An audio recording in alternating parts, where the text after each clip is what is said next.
Welcome to another YouTube video for One Loose Sprocket. And today what we're going to talk about is this Giant BMX bike has a standard V-brake that is pretty typical for most mountain bikes and things like that. Kind of fading out with the advent of disc brakes on mountain bikes. Those are usually higher end bikes for the most part, but at this point we're still use V-brakes a lot still. And the problem is that as you squeeze the lever, it doesn't return, it kind of stays stuck, and of course then you have a lot of rubbing and you can't move the back wheel, so it's pretty tight. Yeah, so they leave some play in here. And so what we're going to do is we're going to take off this cable here in the cable guide and go ahead and replace that, as well as adjust the back brake so that it doesn't rub on the wheel at all. That's really the intent. Obviously we want to be able to move freely, but at the same time with just a little bit of pressure on the brake pads or the brake lever, then we will be able to stop the wheel. That's obviously the whole point of a brake, right?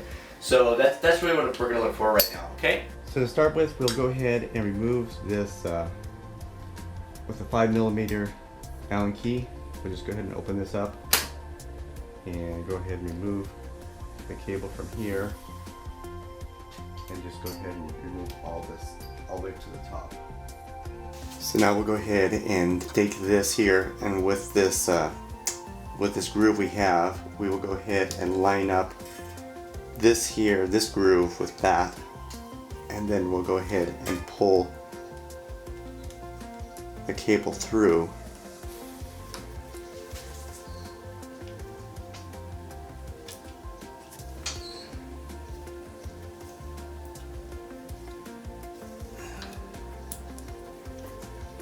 It'll beat up too.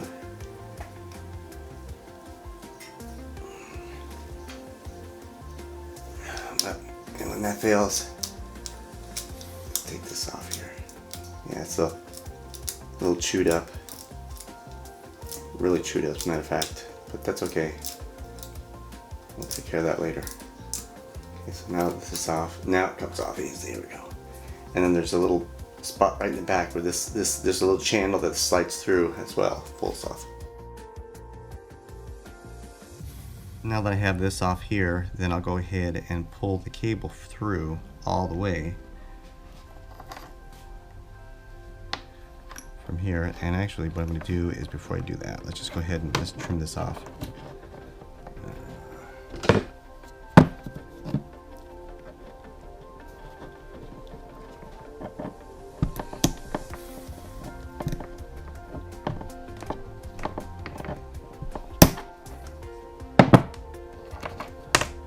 Feed the noodle through, and then pull the rest through as well.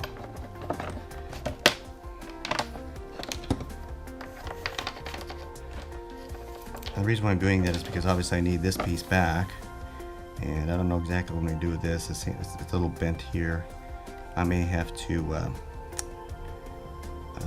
yeah, it's all compressed down here. I may just get another one, because this is not looking good. This is not right. So we'll have to fix this. So, but now I have the cable out. The reason why is because I want these cable guides here. This cable guide doesn't look bad. I think I can keep this one, but this one, you see it's bent here, it's chewed up. So I'm gonna go ahead and get a new cable guide for this, and then we'll replace the whole cable as well. This whole cable will then replace, because you can see this is also bent here, and that's probably causing some chafing, or it's binding up inside the cable guide.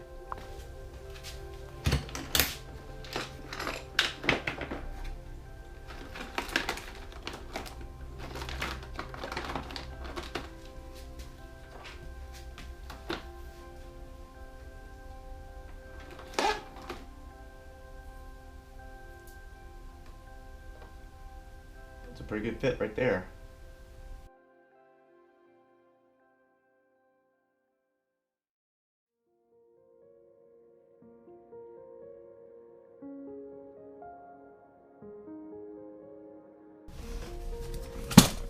Okay.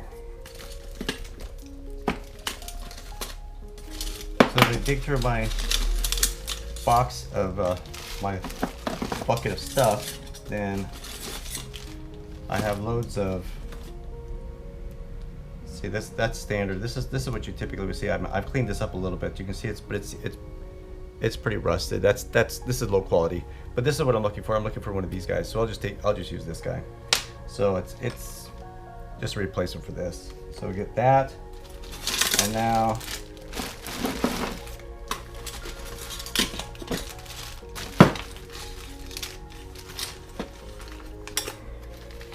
I have a whole bunch more of these guys, and I don't see.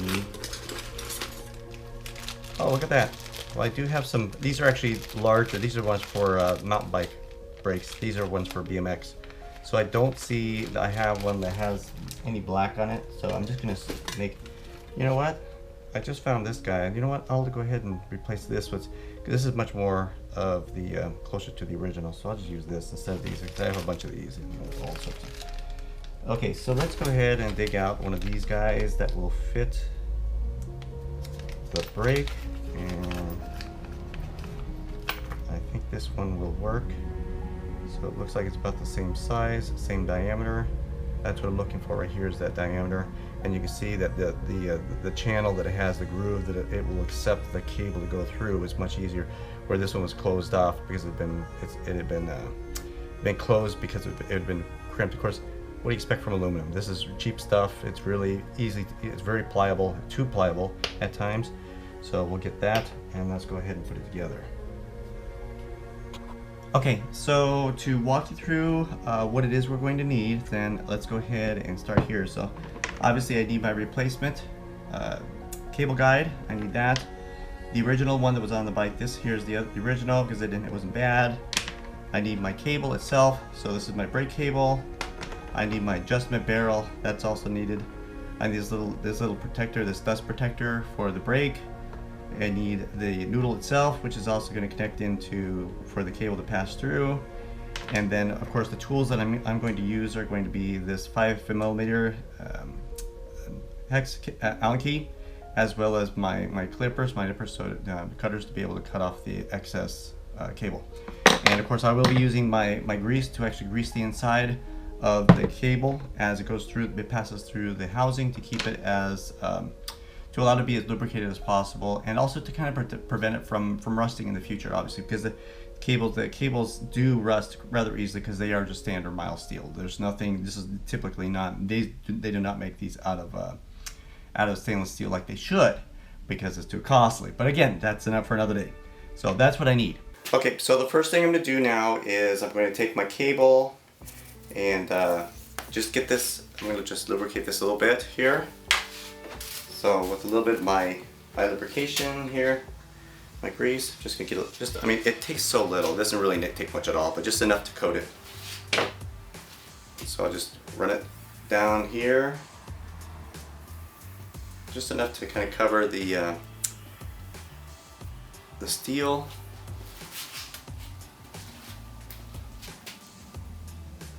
Because if you put too much on there, of course, it just attracts dirt. And I don't necessarily want it attracting dirt, but at the same time, and also plus there is an exposed area from here to here will be exposed, and of course a greasy cable will of course get on you if it's your bike. So we don't necessarily want that either, but enough to protect it from the elements. That's really what we're looking for. So now I have this thing lubricated pretty good here. Then I'm just going to coil this back up to get it out of the way. Okay. So just put this back together. And just go ahead and feed this through just to keep it all over there. I'll put this over here out of the way for a second. And put it back on for my grease. Okay, so now I have my two guides. I have my noodle, I have my barrel adjuster, and I have my dust protector. So now what we do is I'm going to feed the adjustment barrel back onto the bike here. Okay. So once that's on, then I want to line it up so that it's directly in line with the cable guide there, so with that groove. Then I'm going to go ahead And I'm just going to pull this in place for the time being. I don't want it on here necessarily, just making sure that I have it correct. And this one will do the same thing and put it on here. But what I'm really looking for is being able to get this. And you know what, now I'm going to start using my cable. That's what I should start doing, start feeding this. So let's go ahead and feed the cable in there now. So this now is going to feed in here. So we'll just feed it right through. And it should go through nice and smooth. If it doesn't go through nice and smooth, there's a problem. So it should be nice and smooth, no effort whatsoever. Okay, so I got that on there. And now I'm gonna go ahead and put this on. So let's go ahead and put the other guide on, the other housing.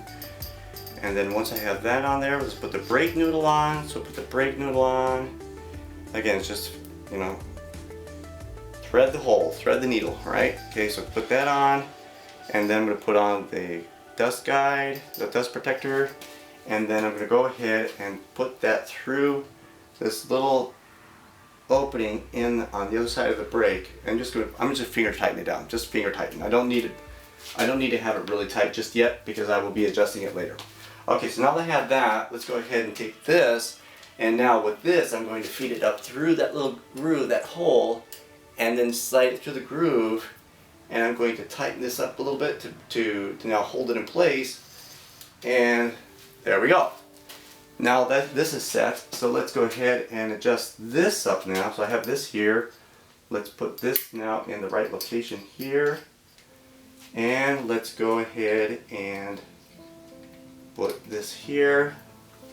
So now we have this set. So that's all good. Now I have my 5mm adjustable wrench, or Allen key, I should say, sorry. And I'm going to now cinch this up, bring up all my slack. So I have my slack up here, and I'm just going to go ahead and tighten this up. And what I'm going to do actually is, well, one more thing. So I'm actually going to adjust this out quite a bit. And the reason why is because then what I will do is, once I have it out quite a ways, then I will actually tighten up this brake all the way until the shoes meet the surface of the rim, so that when I go ahead and loosen that up, so I can adjust that back down. So let's go ahead and tighten this up tight, so we have it nice and tight here. Alright, so now that that's there, so now I'm going to adjust this back down, and that will loosen that up so it gives me some play. And there's going to be a gap now in the brake shoes contacting the rim. Okay, so that's good. Alright, so this now, it moves pretty good. So, alright, so what I'm going to do now, first of all, I like checking this, just make sure returns perfect. Okay, that's what I want to see. I want to see it returning without having to forcibly return the lever back down to its disengaged position. So now when I gauge the brake, it grabs it, I let it go, fine. Okay?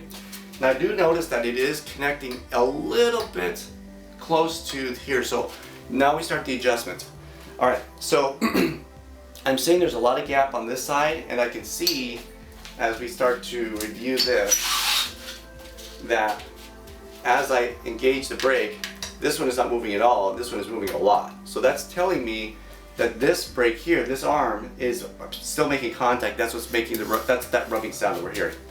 So what I need to do now is start to adjust this so that this now doesn't make contact as much. And obviously when I'm working this, I'm also reviewing to make sure that the shoes are aligned correctly with the rim on both sides. And for the most part, this seems to be good, because I mean, I didn't change this at all. I didn't move anything. So it looks like it just needs an adjustment. All right, so for that, actually, I do need another tool, and that is a Phillips screwdriver. So let's use my Phillips screwdriver, and what happens is, then I'm going to check to make sure my alignment is good. Let's do that first. Looks like my alignment is a little bit off. All right, so let's do that. With a 15mm. I'm just going to go ahead and loosen this up a bit. And let's just shift this over a little bit.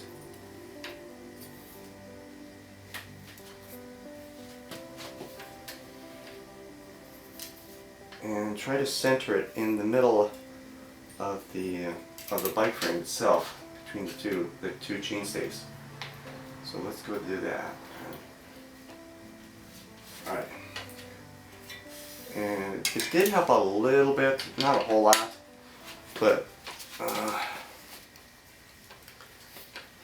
make sure I got this thing right here.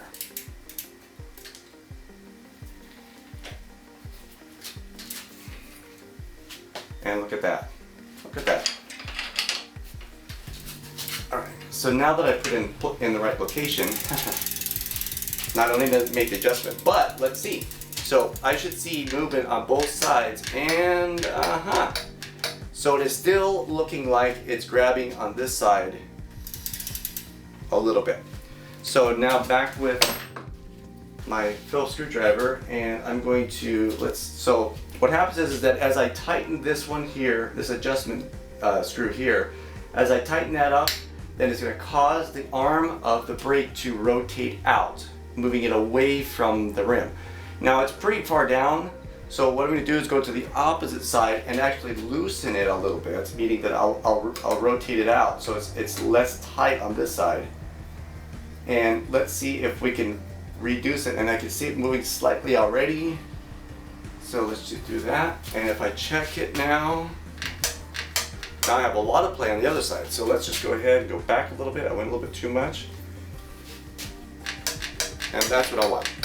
So I wanted to contact, so the ideal position is to have it contacting the two brake pads should be contacting the rim at the same time. So basically grabbing at the same time. So you're not pushing on one and then the other engages, because then you're going to wear down one of your brake pads faster than the other. So now as I do this, that's much better. But I'm having to go all the way down to the handlebar, practically to the handlebar grip, in order for it to engage completely. So that tells me that I may have over adjusted on this. So what I will do then is I'm going to bring out my adjustment a little bit more, and let's just put that back out a little bit. And I could leave it there. I could leave it like that, because that's the whole point of having this adjustment barrel is, but still it's not, I don't like that. It's not really the way I would like to see. So let's go ahead and take this off again. We're gonna just loosen this up a little bit. And now we're gonna tighten up a little bit more here. And go ahead and it could have been also, there could have been some settling of the cable in the housing and all that good stuff while I was doing some of this other stuff. So now we're tightening that down here, and it's rubbing a little bit. So let's go ahead and now adjust the barrel out and give it a little more play. And more.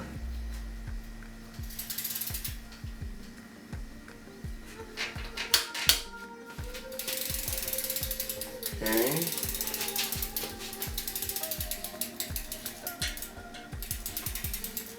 So there's still just a little bit of rubbing on it, a little bit.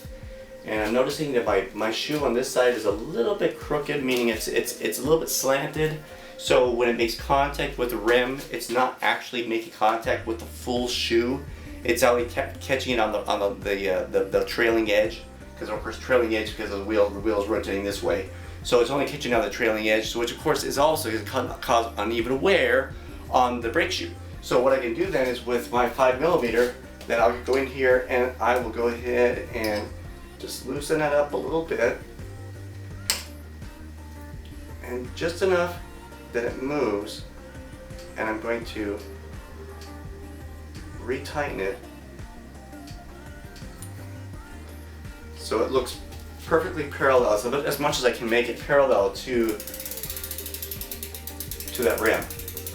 And now we see that it is out now moving very nicely, and it's just clearing. Now I trued this wheel back with my other video that I did with the when I did the chain cleaning. So I know that that's good. Problem is that when you have such tiny tolerances for that clearance there, then if the wheel does begin to go out of true and starts to wobble, then you start to have rubbing, and you see your brake arms moving back and forth, and they're shifting back and forth because of the movement of the rim itself. So either A, you make sure your wheel is always true, which of course that's one way of doing it, or you give it more play in the brake so that it'll allow that shift and not cause contact to your brake shoes. But that also will reduce the effectivity of your brakes. That's why it's always smart to have a true wheel and very close tolerance. Now obviously you don't want it rubbing, because then of course now you're constantly braking. So you want to have it clear so it doesn't touch, and it's still catching a little bit. So let me just loosen this. I've actually had this down now all the way. So let me just do that. Yeah, it's grabbing a little bit. Let's see. Okay, so I've got a little bit I can work with here. Let's try adjusting this a little bit more. So I'm just going to take this out just a tad, and let's see what we get. And almost. Okay, so a little bit, just a tad more. We're almost there. So.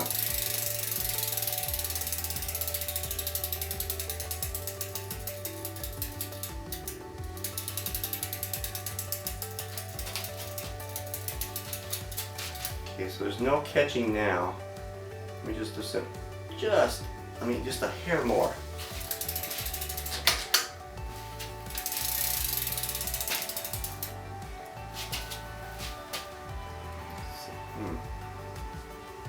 Okay.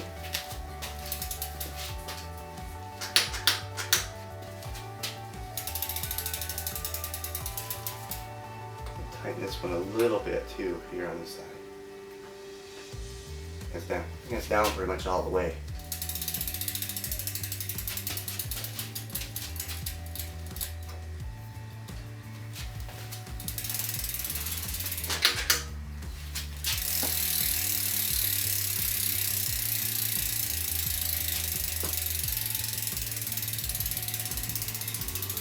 And I'm noticing as I'm looking at this thing now, I do have a little bit of a wobble, but again, it's not touching now, so it looks like it's pretty good. You can see in the past, there's definitely been some scoring here where it was hitting it a lot. And it looks like when I see so much, and I see the paint worn off, that tells me this thing had probably been rubbing against it a lot for quite some time. Again, but this was probably a kid's bike, because of course, for the most part, BMX riders are not necessarily adults. I'm not trying to disrespect the BMX community, because obviously there are I've seen some really awesome things that people do, but for the most part they're usually the younger generation, and this bike is built for somebody who's maybe 6 to 8 years old. So I mean, it's not really for an adult. They have much different frames. The frames are much more extended. There's a lot more seat post height as well, and the crank arms are not this small. This is for youth. It's really what it is. Okay, so I'm not trying to say anything about that. I'll leave that to one side. I'm just describing this bike here itself, and in a general sense, for the most part, and especially the bikes that I receive are like this. They're more for kids, and so they will not necessarily take good care of their bike. So I'm hoping that this will become a good way to manage this, is by recognizing the fact that when you do deal with your brakes, to make sure that they do not rub against your rims. Now this only has a rear brake, it does not have a front brake, but this is applicable either on the front or the rear brake. It just depends on the location, obviously, of the brake itself, and how you handle that adjustment so it does not connect or rub or whatever it may be. And of course then you have your adjustment. So what's the last thing to do? So I'll go ahead and clip this off, and usually I like giving myself about 2 to almost 2.5 inches. Okay, and then I forgot one last little, so I forgot my last little thing here, and that is to keep the cable from fraying. then we just put a protector on the end here, and I'll just stick this on and just crimp it and just grip it on with my cutters. So that's the way that you would replace a brake. And I tuck it, as you can see, I'm tucking it up underneath because that way it's not hanging and dangling in the way of your leg or something like that. So it's now out, it's kind of out of the way, and it usually will be held in place here. It keeps it out of the way. Okay, so if you like what you saw and you want to see more, subscribe to my channel, and wait for the next video to come out with more tips and tricks on how to fix and repair bikes. And of course, as a teaser, I'll throw something in there. I am working on a new, I've got my bluegrass I've been working on now for some time, but I am still working on that, and I have some more videos for that as well. But I also was able to obtain back, because I loaned it out, a Lotus 2000R from I believe it's from 1985, but that's going to be a project in the future, and that's just throwing it out there. Then this will be a full restore. I did do some work on it previously, but this time I'm going to go back in and redo the whole thing and just come at this thing differently. So anyway, appreciate it, and we'll see you in the next video. Till then.